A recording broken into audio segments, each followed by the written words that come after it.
Hi everyone, and welcome again to Nettle, the go-to place to learn about business, finance, economics, and much more. My name is Sava, and in this short video from the Excel 101 series, we'll learn about the fundamentals of linear regression modeling in Excel using the LINEST function. And our dataset today is as easy as it may be. We have got 10 students and their exam results in terms of their grades from 0 to 100, as well as two explanatory variables that we seek to relate to their exam performance, which are hours of preparation before the exam and hours of sleep before the exam day. And we seek to relate these variables to the expected grade a student might expect to achieve on average, having prepared for a certain number of hours and having slept for a certain number of hours. And the relationship can be described with three coefficients. The constant, A, which is basically the expected grade a student will be expected to achieve if they have prepared and slept for 0 hours. So no preparation and no sleep at all, as well as B1 and B2 coefficients that can be interpreted as sensitivities, by how much you would expect the grade to increase if you prepare for an additional hour, and by how much you would expect your grade to increase if you sleep for an additional hour, as well as some random disturbance term or residual term and error term E, which is basically the error, and that incorporates the fact that not only preparation time and sleep time affect the exam grade. There are some unobserved characteristics that come into the exam grade. It might be students' knowledge, students' unobserved ability, or just luck with some questions that they happen to revise for. So we are not pretending to explain all of the exam performance, all of the grade with only these two factors, but we seek to explain some of it with those. So to finally extract these coefficients, we have to apply the LINEST function, and it's pretty intuitive, powerful, and easy to use. The only counterintuitive idea that we need to keep in mind is that the coefficients in LINEST appear in reverse order. If we've got hours of prep and hours of sleep here in this order, when we produce the LINEST output, they would come out in the reverse order. So sleep first and then prep, unlike in our input. So keeping that in mind, let's discuss the implementation of the LINEST function. It is a matrix function, so it needs to be, especially in older Excel versions, to be enforced with Shift-Control-Enter, and we can first select the range where our LINEST output would be presented. And it's always 5 rows, so we select 5 rows here, and the number of columns is equal to the number of coefficients we've got. So here we've got a constant and 2 explanatory variables, independent variables, regressors, you name it. So it's 2 plus 1, 3 columns. So we select a 5 by 3 cell range, and then we input LINEST. Then we need to select the range of our Y variables, so dependent variable, response variable, that's the exam grade, comma, then we input our independent variables, our regressors, our explanatory variables, and these are our X1 or X2 variables, which are hours of prep and hours of sleep. Keep in mind that these need to be of the same length, so 10 observations here and 10 here, and that your independent variables need to be in neighboring columns. It would not work if they are situated far apart in your spreadsheet. And then there are two binary arguments of the LINEST function. First, it's a 1 or 0 variable that determines whether we include a constant or not. So 1 if we do want to include it, as it's here in our equation. If we input 0, this would set the constant to 0. So basically we would assume, we would impose it onto our regression that if a student have not revised at all and have not slept at all, they would be expected to get a grade of 0, which is, well, a questionable assumption, but that makes less or more sense depending on what you're actually modeling with regressions. So we'll keep it as 1 for now. And then we need to input 0 or 1 depending on whether we want just the coefficients, that would be 0, and whether we want all the additional statistics for our regression output, and we obviously want that, so we input 1. And then we close the parentheses and press Shift-Control-Enter to populate our template. In the first row of our LINEST output, we've got the coefficients. So our A constant is minus 23.66, and our B1 and B2 coefficients are 8.4 and 5.36 respectively, meaning that if you prepare for an additional hour, you're expected to score 8 marks more on average, and if you sleep for 1 hour more, for 1 additional hour, you're expected to score 5 marks more in the exam. However, how reliable, how statistically significant these relationships are? Well, we've got standard errors over there, so it means that we can calculate the t-statistics, which are the go-to significance test for regression coefficients. Basically, how many standard errors away from zero are we? How certain can we be that this relationship is genuine, it's not due to random chance alone? Well, we divide the coefficients by the respective standard errors, and we drag it all the way across and get our t-statistics. And then to interpret them in terms of statistical significance, we have to use our t-distribution to construct p-values. So basically probabilities that these particular coefficients are zero and their values are away from zero due to random chance alone. To understand how to test for that, we need to look here for the degrees of freedom.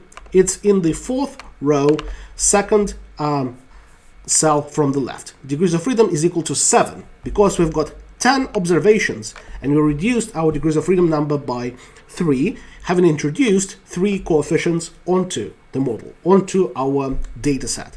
So it means that to retrieve the p-value, we need to input a two-tailed t-distribution.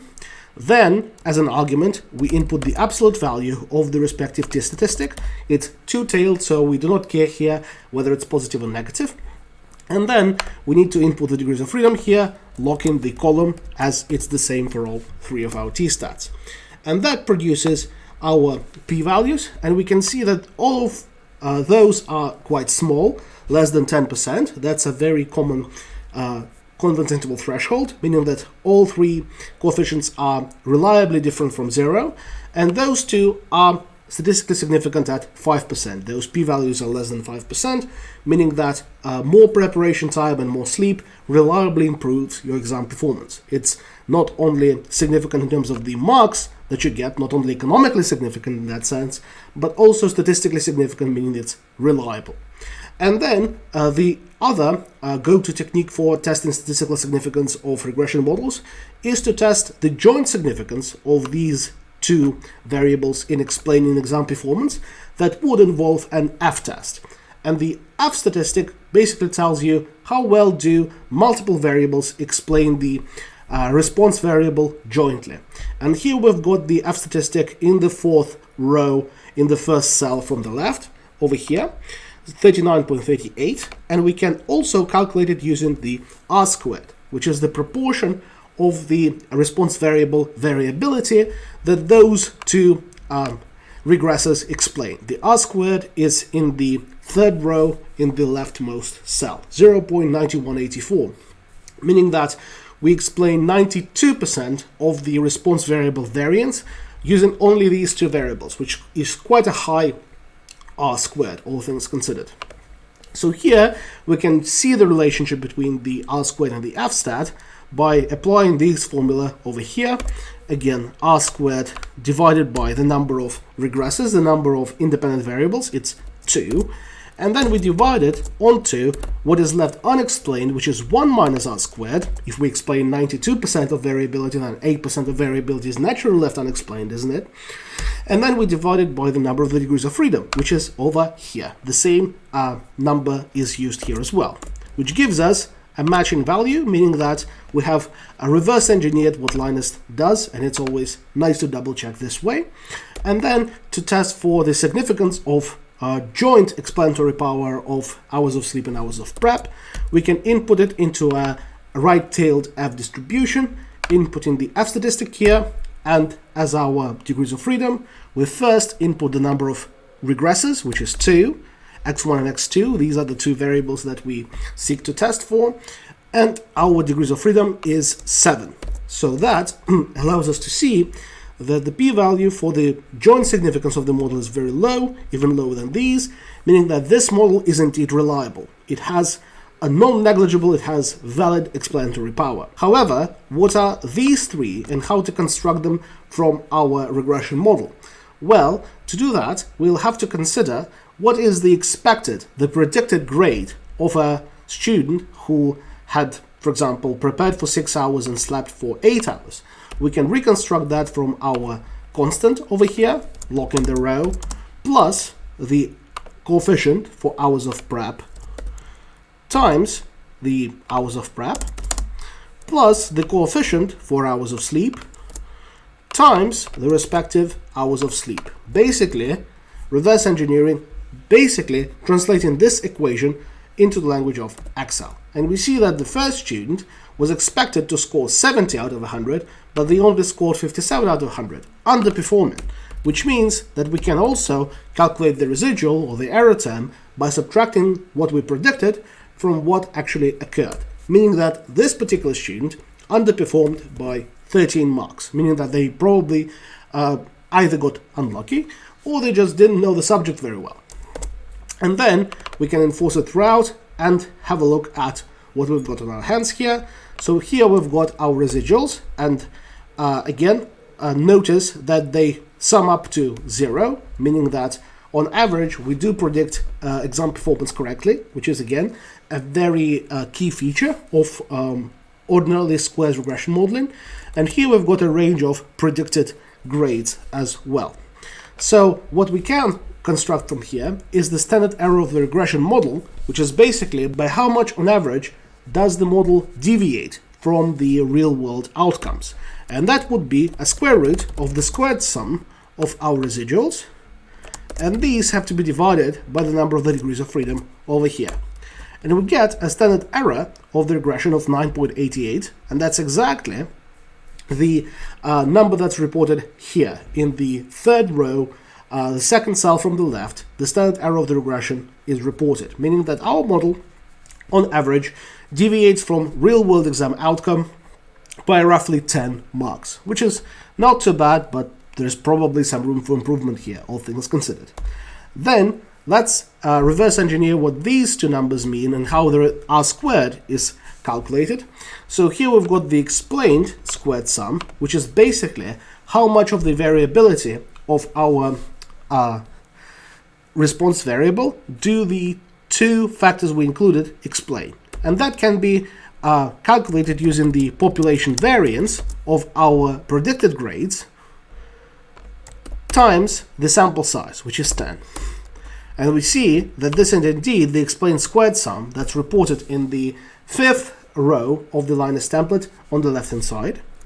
The residual squared sum is the same procedure applied to the error term or to the residual term, and we get exactly the residual squared sum reported in the fifth row of the LINEST template on the right hand side.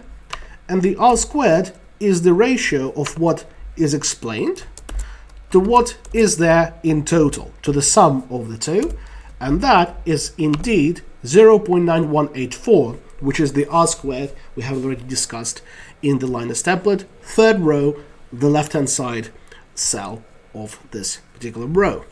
And that's all there is for LINEST function and its use cases for multiple regression modeling in Excel. Please leave a like on this video if you found it helpful, and stay tuned for even more content from the Excel 101 series.